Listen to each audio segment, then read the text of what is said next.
Hey guys, it's Coach Bo back with you. Trying to get through some of these impact sessions. I finally got, I think, all the technical issues worked out. The best way to format and present the interviews. So this first interview is with Hope Rush Sangalia. It's a long one. It's about 40 minutes. So sit back, enjoy, learn some things. I know I learned some things, even though I've known her all her life. It was a fun interview for me. Um, to learn those things, but also to go back down memory lane and uh, think about some of the good times that we had going through softball. So I hope you enjoy. Give me some feedback on what you think if you learned something. Have a great day, guys. All right. Hopefully we're recording. It does say we're recording. Okay.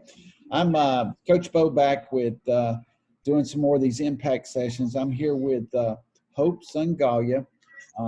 As you can see, she's over there on the split screen. She's with the little newborn, Isla Rose.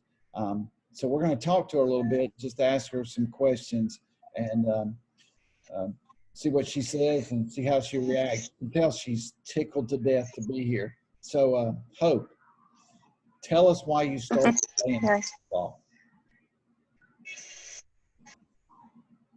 Why did you start playing softball? Well, the only memory I have of Daddy, you're at your it's like behind, it's lagging. It's okay. Go ahead. And you're It's recording. Okay, so tell me well, I why. first started playing softball when Huh?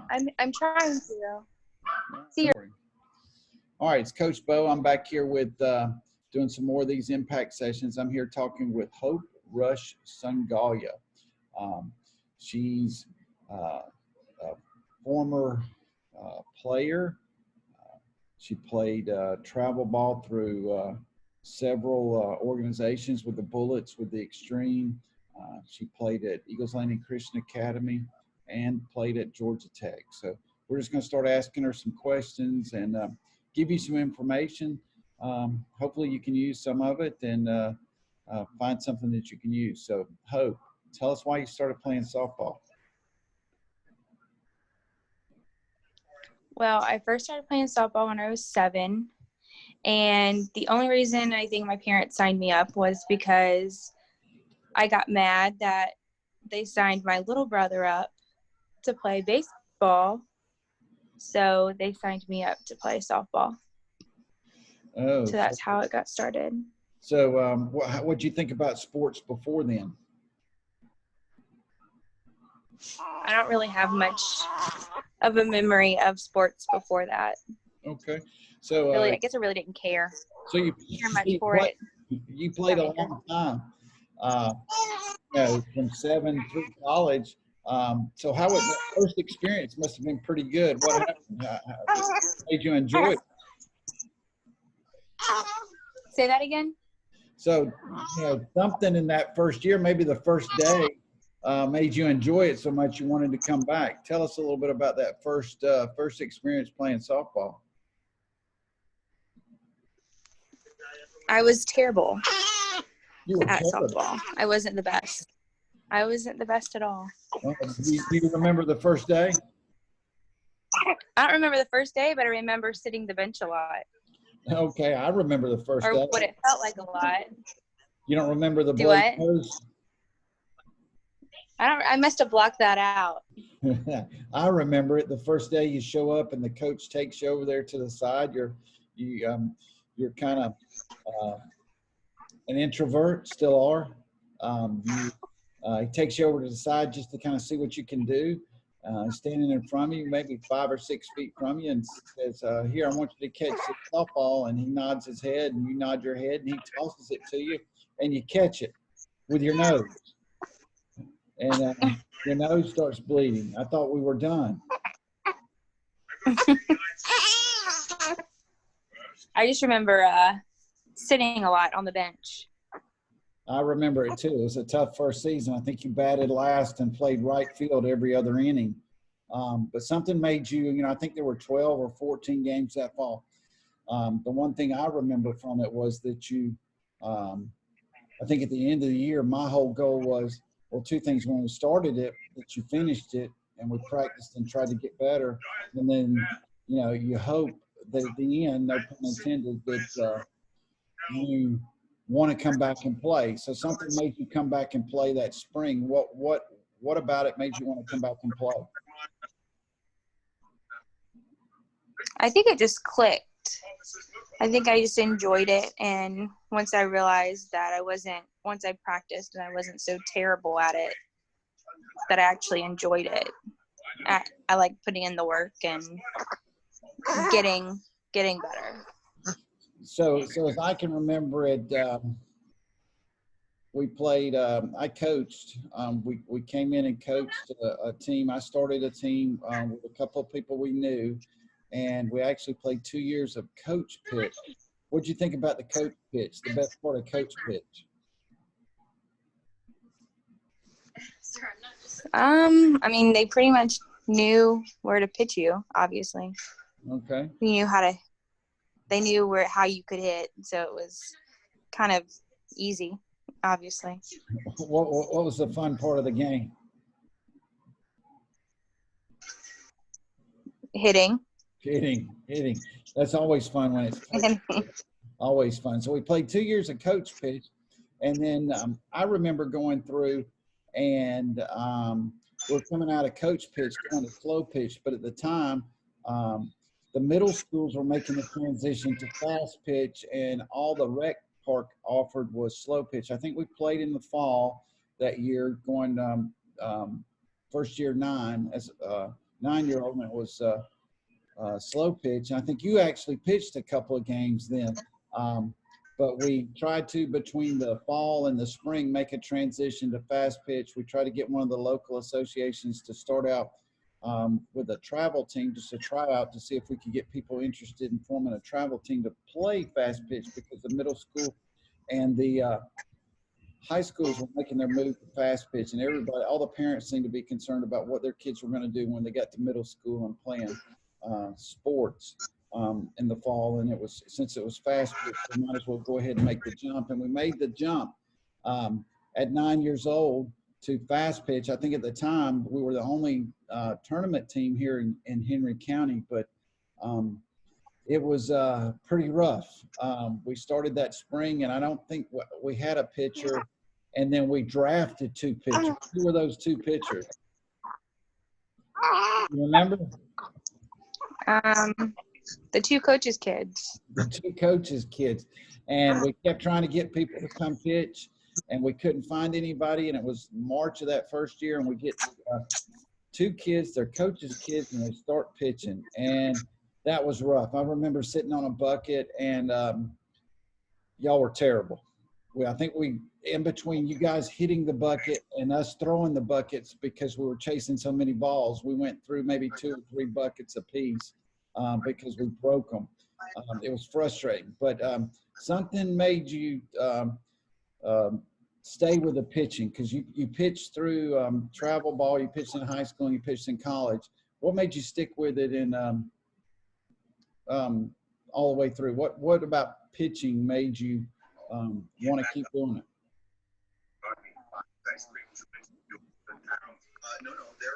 I think it was more so the work that you had to put in, and then it just kind of clicked. But it didn't just click overnight. It was something that happened from practicing all the time.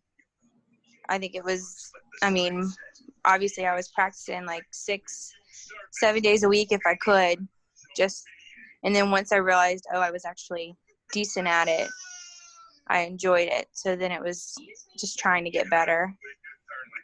But it's like, obviously I can have stories about people remember us catching, or you pitching and me catching on a bucket over at Cochran Park as we're learning to play this game. What about the hitting part?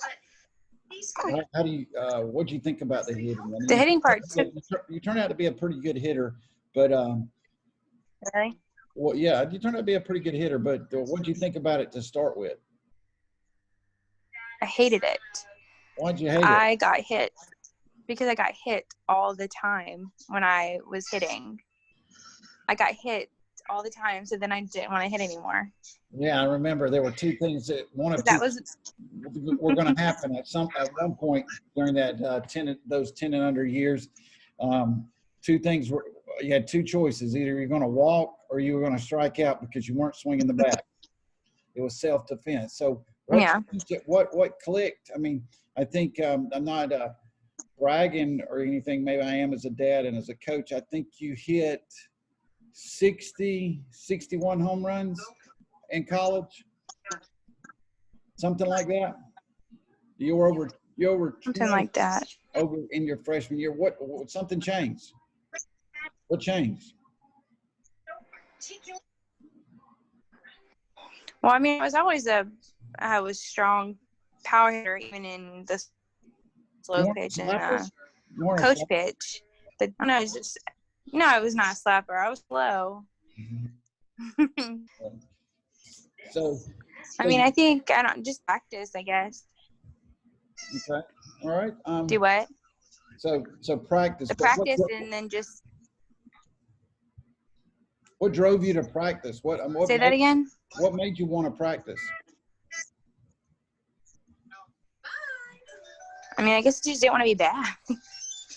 Didn't want to. I mean, I don't know. I really can't remember that far back. So I mean, it's a fear. More so of a fear of failure, or just I mean, you wasn't going to stop, like I said, because I think I remember when in that 10 and under year, there were a lot of at bats, and we either striking out or walking. So after getting hit so many times, there was some. I mean, you just wanted to keep trying and keep working, and then obviously you had some success, and then at 10 and under. We started playing on, I think it was a small team, but we went on and played with the extreme. And then things started to click a little bit. I mean, but we were constantly hitting, whether it was, front toss, tee work. I mean, I had the work. I think I just didn't want to be the only one running away from the plate and being scared from hitting, because I mean, I didn't want to hit. I dreaded that part of the game when we first started fast pitch.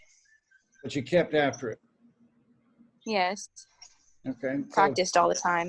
Practiced all the time. So we ended up playing where the Storm moved over to the extreme, played with the extreme, and then ended up playing on the East Cobb Bullets, coaching a team. Out of that, we'll ask you a couple. What's your favorite memory from coach? I mean, from playing on those travel teams. What's one of your favorite memories?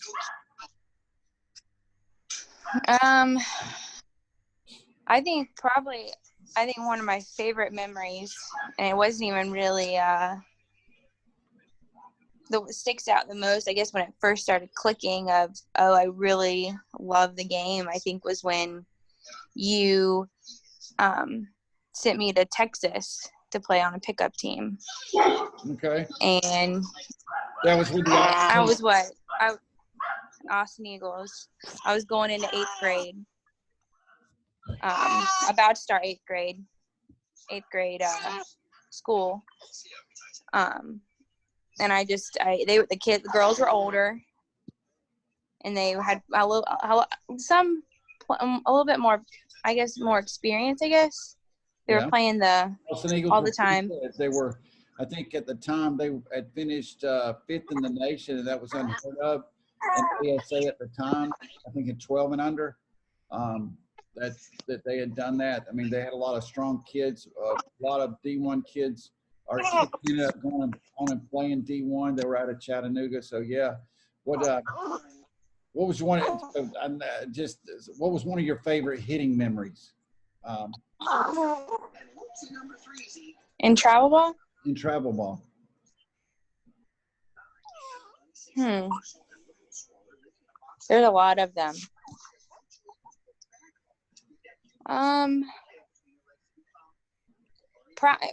Probably travel ball. Nothing really sticks out on travel ball. when I I have think about it one. now.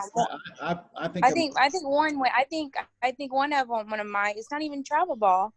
It was I was so mad at you because you sent me to the Georgia Tech softball camp yeah. and with Jessica Phillips, Mhm. and they had a home run derby at the last day of camp.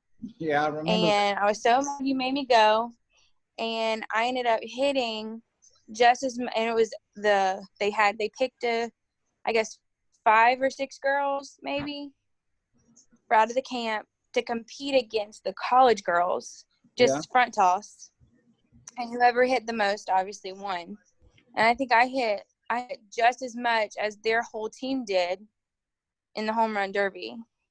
Something like that. I think I remember that. But I think that didn't sticks know- out the you most. didn't I'm know like, any of that. Your mom took you, and I think y'all were behind a certain number of home runs, and you only got 8 swings, 8 to put in play, and I think you had some unfathomable number out of that 10 that went over the fence. Is when Tech was playing over at the old the new golf course that Tech practiced at on 14th Street. I remember that, and that's when things kind of took off, because immediately Todd Downs and Early Wine were there, and as soon as that was the last camp, came up, and I think we were getting ready to go to we were going to nationals. We were going out to Seattle. Was it Seattle? Yeah, we were going to Seattle that year. Yeah, going to Seattle. And as soon as we showed up in Seattle, the first practice, they were there. So that was good. I mean, the one I remember was when we were playing Oklahoma City, and we're playing the Texas Rage. And we had a bad first inning. We had a pitcher pitching, and we kind of nutted up a little bit. We went down 3-0. We ended up losing 3-2. But in the first inning, you came up to bat and you hit a home run over the left field fence. You made it back around the second time. It's 3-1, and they were throwing you out, and you hit one over the right field fence. The next time they walked you. So that was probably one of the big ones. I mean, how about pitching? What do you remember about pitching? Pitching? Yeah, what's one of your favorite memories? There's a lot for travel ball. Oh, there's a lot. I think definitely one of them has to be nationals. Well, younger, probably 14, was it with the Austin Eagles, and we were playing this big team from California, the Corona Angels, and looking up, and it was me playing for their team, but I loved the pressure of everyone depending on me, whether I was going to either make the pitch or I was going to not. I was going to either do well, or it wasn't going to be my day. But it was a lot of people there, and it was thriving off that pressure. And then probably at 16 nationals, probably when Patrick Murphy from Alabama and Todd Downs when he was at Tech being there, and we were playing the California, I think it was the Athletics. Yeah, SoCal Athletics, yeah. At night, late at night. Yeah. On and Saturday. we had just gotten in the losers bracket, which nationals is as big as what the Premier is now, because the Premier wasn't there at the time. So nationals was the big thing. So I'm jumping subjects on you. So why, I mean, I've got my own opinion. Why do you think, you talk about the nationals. Do you think it's important to go to nationals for kids that are 14, 15, 16, 17, 18? Do you think it's important? I think to see that type of competition, yeah. I mean, I think wherever you can find that good competition and being able to compete and not just, I mean, you don't want to beat a team 10, 14, 18-0. You want the 1-run, 2-run ball games and you want to compete with the really, I don't know how it is now, but you really want to compete. It was, you wanted to compete with the girls out west because they were the so-called the better players. That's how they labeled them when I was young. So you wanted to beat them, show them that, you know, they weren't the best. So, Girls on the East Coast could compete. So do you remember one of the qualifiers I remember is to get, you know, it's important for us to get there. Remember when we lost here in Georgia as we were the Bullets and we lost in Cumming. We were supposed to win and we had a horrible weekend and had to plan a trip the next weekend to Houston to go out and play. And we played the Texas Aces, I think, there for a berth to win. And I'm going to talk to him soon, both Scott and Roger, about it. But they were on other teams at the time, and they were coming over that 14-inning game, nothing through 13 with the Aces, and we're playing. They had two kids that were them in Texas A&M, and talk about, you know, you had Lori going first on the mound, and then, you know, pitching 7 innings, and then you coming behind her, pitching 7 innings. One of the best games you've ever been around. I think we ended up winning 4-0, but we scored 4 in the 14th to win it, and then turn around and drove home. Right. You know, the pressure, either you know, you got to love it. If you don't, you know, it's a tough game. You're going to be miserable, but you got to love that win, lose, or draw. I mean, we won some really close games. We lost some really close games there. So you talked about pressure. What's the fun thing about pressure? I mean, I mean, everyone depends on you. And it's either, you know, you either make the pitch or you don't. And it's, you know, I liked, you know, you're either the hero or you're the, I guess they used to say you're the GOAT, but I guess the GOAT now these days is not even the bad. It's not, it's not a bad thing. Yeah. But I mean, I liked the pressure. I liked, you know, I liked having the ball.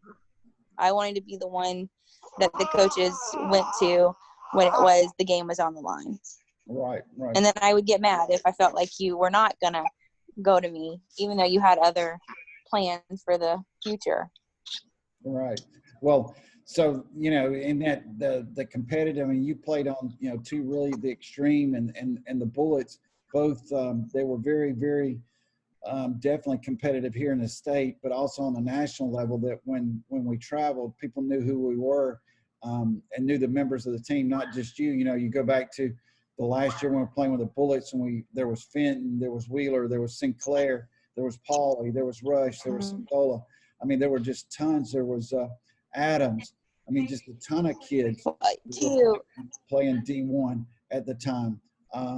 So, you know, you go from that to one of the things that you probably had to channel a different way was when you went to high school.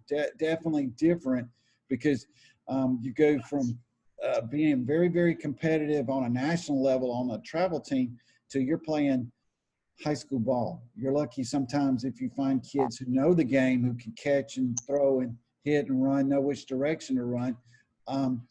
But you played that. Talk a little bit about that. What was your at Eagles Landing Christian Academy? You know, you guys only had at times 10 or 11 kids on the team.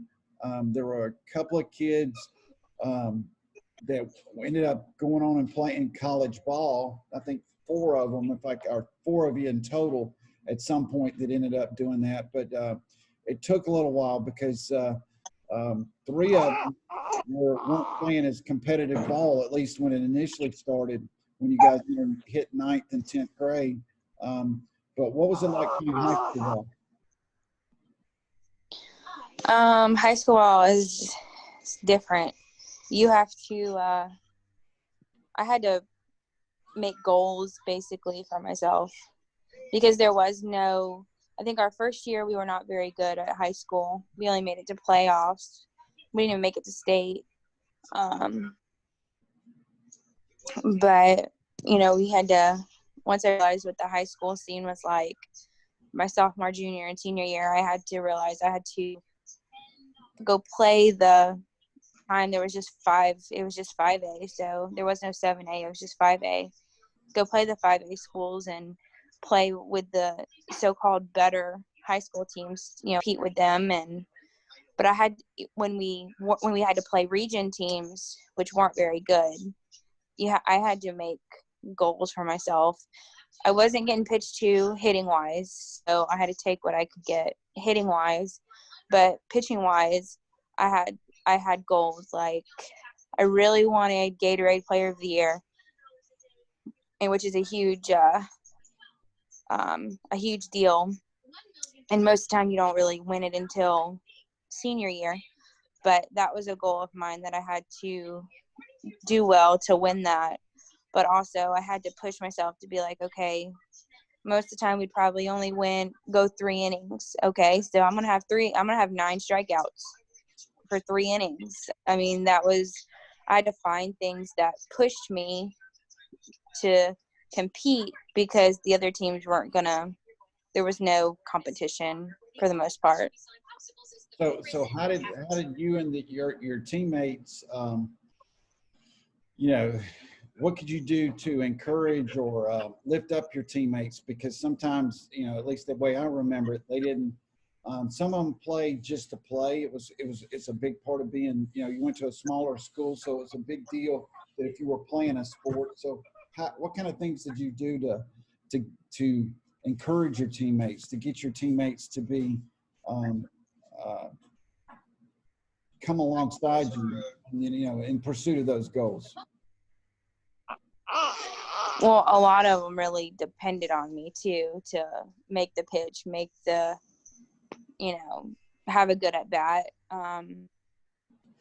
But I think once we got to state or my sophomore year, played the really good team, they realized that, when we maybe have lost, even though I hate losing like 1-0 or 2-0, they realized, okay, well, we can actually do something versus, okay, we're just here to play. I think I realized once I could put them in a position to compete and win a game, they kind of just hopped on and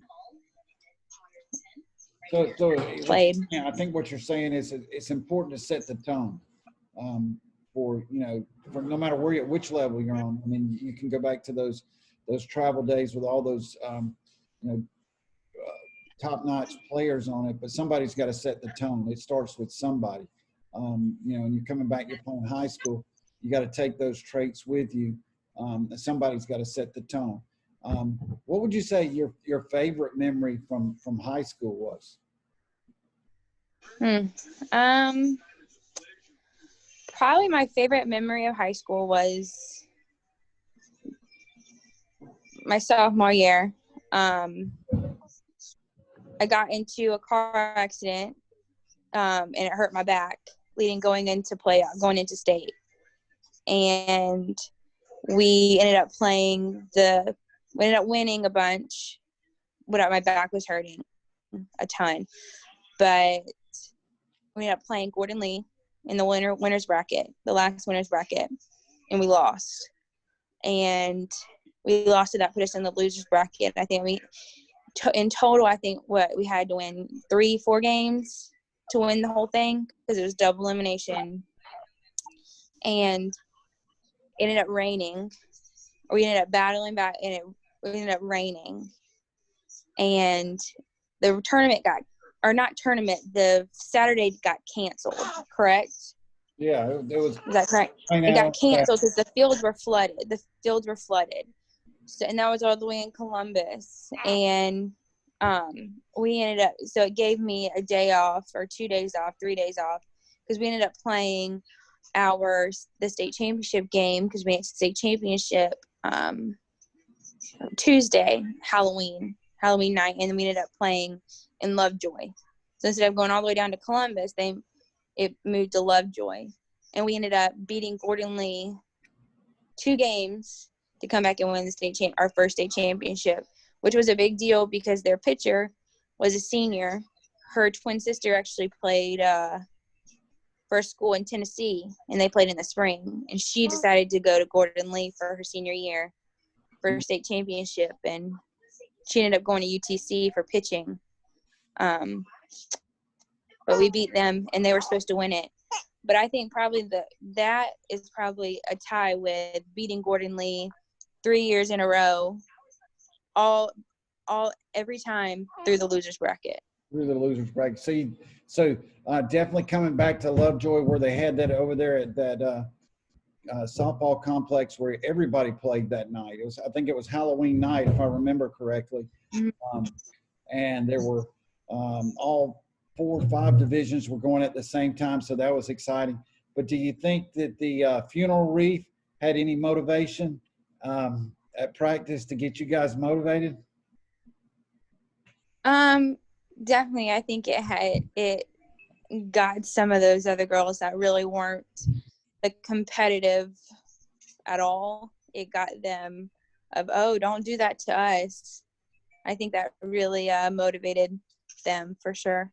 So for those of you who don't know, the day before, it was the day before Halloween, the last practice, with the girls, everybody's been over to Elka. At the top of the hill, there was a funeral wreath that said, "Rest in peace, Elka," from Gordon Lee on it. Lots of rumors whether Gordon Lee actually sent that or somebody else did it to motivate. So, but it was pretty funny. Nobody wanted to take credit for it on one side or the other, but that was pretty hilarious. That there was some pretty motivated kids and parents after seeing that funeral wreath. But after that, you played at Elka. You went on to Georgia Tech, where I went to school. So tell me about playing at Georgia Tech. It was definitely a different atmosphere than high school and travel ball, because you can build a travel ball team with a bunch of good girls, good athletes. But when you get to college, it's a bunch of great athletes all in one. And there's some great athletes sitting on the bench. And you've got to compete for your spot. Definitely. It starts day one, which is in the fall. And because they don't play until the spring, obviously. But you're there with a bunch of great athletes, and you've got to compete for what you want, which was, I wanted to go to a college and not sit for the first 2 years. I wanted to go somewhere and play right off the bat. So you show up there your first year. You end up somewhere down there in Florida. Who do you get for the first? My first college game was against Florida. Florida, the University of Florida. Tim Walton and his crew. Yeah.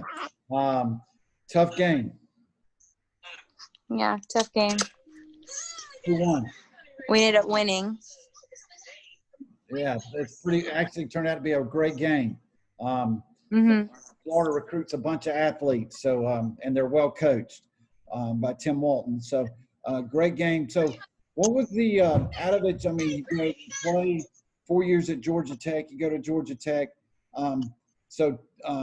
Tell me 2 questions, and then I got one more before we go. But tell me your best memory at Georgia Tech. It's hard to really. I think probably my junior year, I got a little mad that ACC I didn't win pitcher of the year for ACC. So my goal was we're going to go to the ACC tournament, and we're going to win the ACC tournament, but not only win the ACC tournament, which I was going to make sure that I walked away with the tournament MVP. And we ended up winning the ACC tournament, and I ended up getting MVP.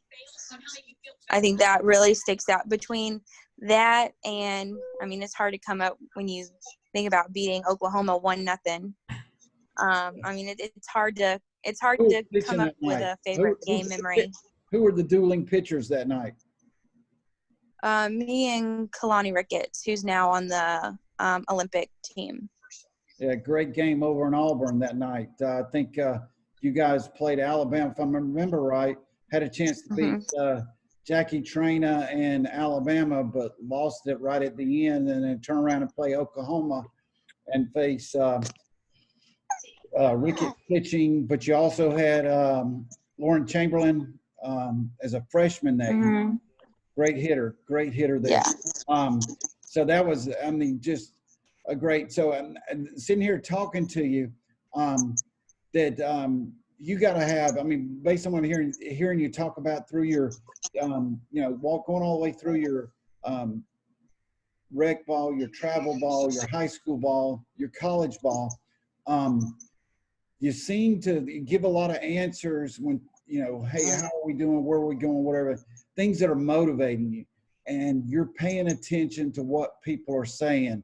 But how did you manage that where you didn't let it get out of control? That if somebody said, hey, they're not good enough, she's not good enough, how did you manage that? What did you, not let it go too far in one direction? How did you manage to keep that in check and keep you going in the right direction? I think it was just trying to prove everyone wrong. Like if someone said, oh, I wasn't good enough, or oh, you weren't, or she wasn't as good as I think they were, or she was, I think it was just working hard. I mean, I remember being at Tech and you come up there and I'd be like, okay, this we're playing Florida State. She throws all outside pitches. Let's work on outside. You came up there multiple times just for hitting, and that doesn't even include the pitching, going outside of practice, going outside of tutoring, going outside of schoolwork after being up at 5 a.m., having practice, having workouts, having classes, having tutoring, and then taking extra swings, going up and doing an extra bullpen. Just keeping that focus on, that drive of where I wanted to be more so than what people were saying on that part. So you got to be motivated. Okay. You got to be, I'm hearing you say that. And I want our kids that are on this Georgia Impact Rush team to understand, you got to love the game first and foremost. You got to love it because, you talked about earlier that there are going to be things, if you really love the game and you really got to go, I don't know whether you call it a dark side or not, but there are things, it's not always pleasant in terms of what you got to give up to get it.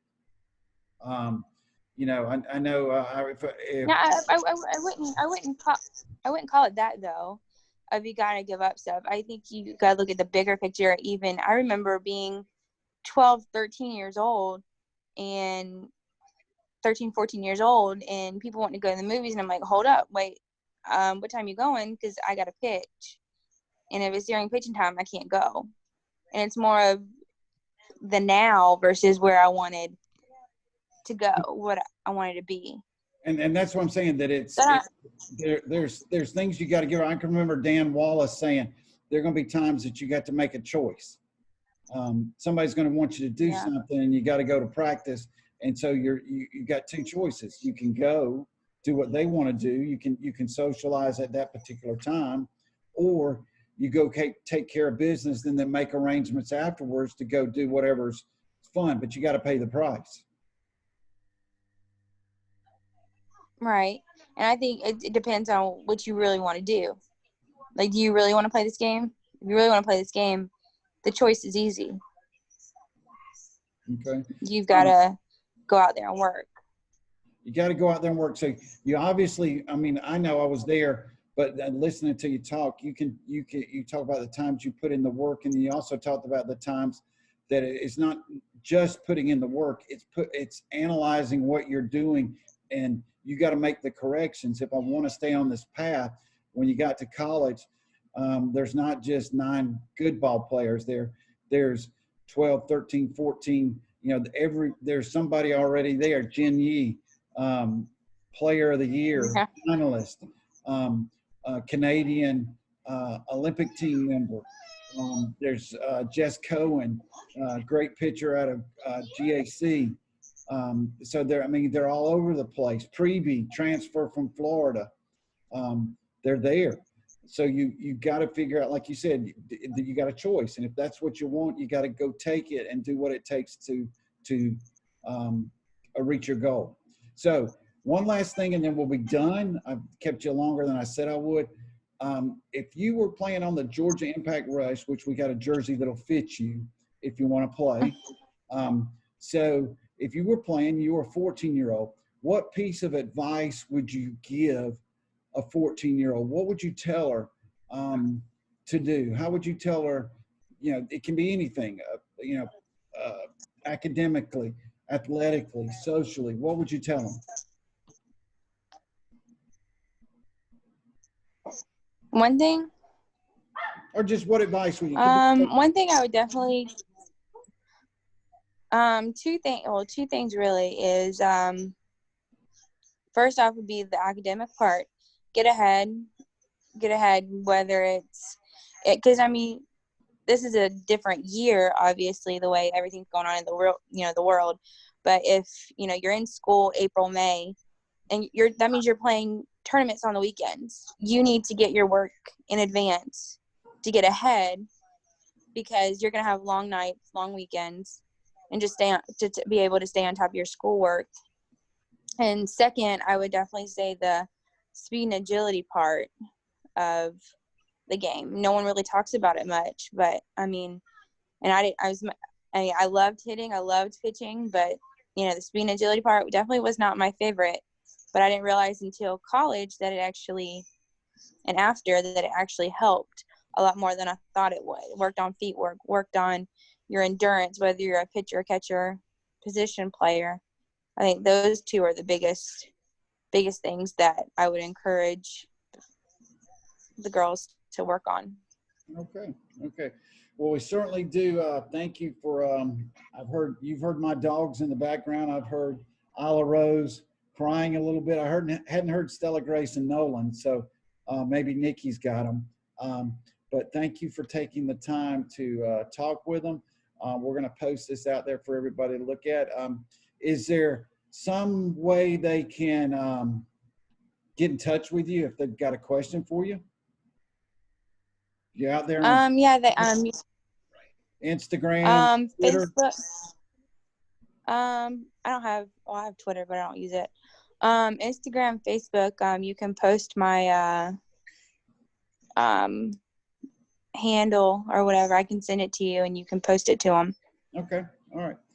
Well, thank you so much, and tell the babies we love them and we love you guys. Okay. Thanks. Thank you.